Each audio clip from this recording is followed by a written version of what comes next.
Azeroth has no shortage of tragic tales.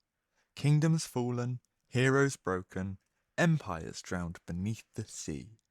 But few stories cut deeper than that of the gnomes. Once they built a city of wonders, a clockwork paradise where imagination ruled supreme. Then, in a single catastrophic moment, it was all ripped away. Betrayed, poisoned, and forgotten. This is the story of how Azeroth's smallest race endured its greatest calamity. And why, against all odds, they're still smiling. So, long before the dwarves awoke in Khazmodan, the gnomes were already hard at work. Though gnomes isn't quite the right word, originally they were something else entirely. Mechanical constructs, crafted by the titan Mimeron himself. Tasked with maintaining the Forge of Wills, they were precision incarnate, living tools of glittering bronze and steel. But then, the curse of flesh took hold. Where other races despaired, the gnomes did something extraordinary. They celebrated. For the first time, they could feel the warmth of the steam on their skin, the weight of a wrench in their hands. No longer tools, but inventors. And so they built, not just a city, but a masterpiece. Gnomeregan, the crown jewel of gnome ingenuity.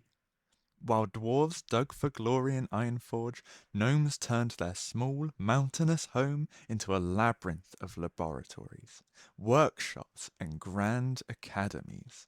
Here, the impossible became breakfast conversation. But brilliance attracts enemies. When the dwarves awoke aldermen, they unknowingly unleashed the trogs, primordial monsters that tunneled straight into Gnomeregan's beating heart.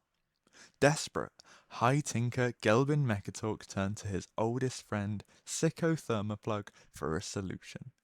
What came next wasn't just a betrayal, it was annihilation. Sicko Thermaplugg unleashed a gas that he told Gelbin would target only trogs. But this gas was much more than that. It empowered the trogs, making them stronger than ever, and the gnomes it came across forced into wretched illness, known to us as the leper gnomes.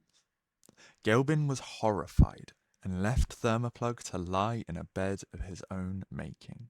The survivors stumbled into Ironforge, half dead from radiation, their skin peeling, their hair falling out. The dwarves took pity on them, but pity isn't the same as respect. Bolt brains, they called them. Tinkers, as if genius could be reduced to a slur. Now, with Thermaplugg, he wanted Mechatalk's power, his persuasion, his charisma. He thought that if he could fix the leper gnome problem, he would become the gnome's savior. But every attempt was a failure, delving further into leper-crazed madness. Now, I can do a part 2 and do a deeper dive on Gnomeregan if there's interest. This video is already getting to be a bit too long, but as Vanilla's last race to be implemented, they have some amazing stories. Anyway, back on with it. The gnomes did not stay down for long. Beneath Ironforge's scornful gaze, they built Tinkertown, a shantytown of salvaged metal and stolen dreams. Here, they did what gnomes do best. They fixed things. The Deep Run tram, a gnome design. Airy peaked gyrocopters, gnome engineers. Even Alliance's siege tanks, gnome blueprints, dwarven steel. Yet, not all scars heal. The leper gnomes, those mutated by Thermaplugg's radiation, were shunned, even by their own kind. But listen closely.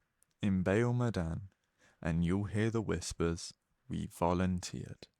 Some say Thermaplugg lied. Others knew the risks and took them anyway. And through it all, Mechatalk waited, planning and preparing, because gnomes never forget, and they certainly never forgive. On to a little bit of cut content. So, deep in RAS beta files, there's a ghost. a dungeon or mini exploration into Gnomeregan, almost like the Battle of Undercity. The premise: help Mechatalk nuke Gnomeregan's core in order to purify it, clear all of the gas away. This was found by data miners, where they had found a boss model of Thermaplugg who was half mech, half rotting flesh, apparently screaming, "You made me this," along with a radiation meter UI that made your screen vomit green at 100% exposure. Now, then there is the Tinker class, fully built into Warlord of Draenor's alpha. Now, Warlords is a treasure trove of cut content, and this has been touched upon in a few videos, but since today we're giving the gnomes the light, it can't be missed. There were abilities like Shrapnel Bomb, which was a radiation AoE, even armor with extendable wrench arms. The reason why it was saved for the future, which does explain Mechatalk's mech suit in BFA, now that we're able to see that with hindsight. And I'm sure you've heard the Tinker class possibility hype for the new patch. Even Mechagon had a darker draft. Early scripts showed King Mechagon kidnapping gnomes for upgrades. Gelbin's deleted rant, "This isn't progress, it's butchery." Was it too harsh? Maybe, but it does track because Gnome's lore has always been pretty wild. Today, the gnomes stand at a crossroads. Their so-called reclaimed city remains a tomb, 80% uninhabitable. Their Mechagon cousins offer a return to Titan purity, no flesh, no weakness. But Mechatalk remembers the last time gnomes chased perfection, and the price they paid. In the end, perhaps gnomes don't need to be perfect, just persistent. As Gelbin said in BFA, we will outlast the rust. And if you ever doubt that, visit Tinkertown. Watch a gnomish child build a toy gyrocopter from scrap.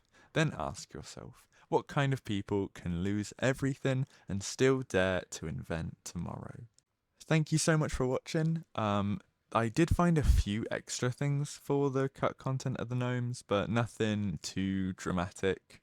I really appreciate everybody making it this far. This was a little bit more of a lore-focused video since the cut content was very minimal. My next video I'm planning for the pandas, the TBC pandas to be exact, courtesy and thank you to the comment that I got suggesting that right here.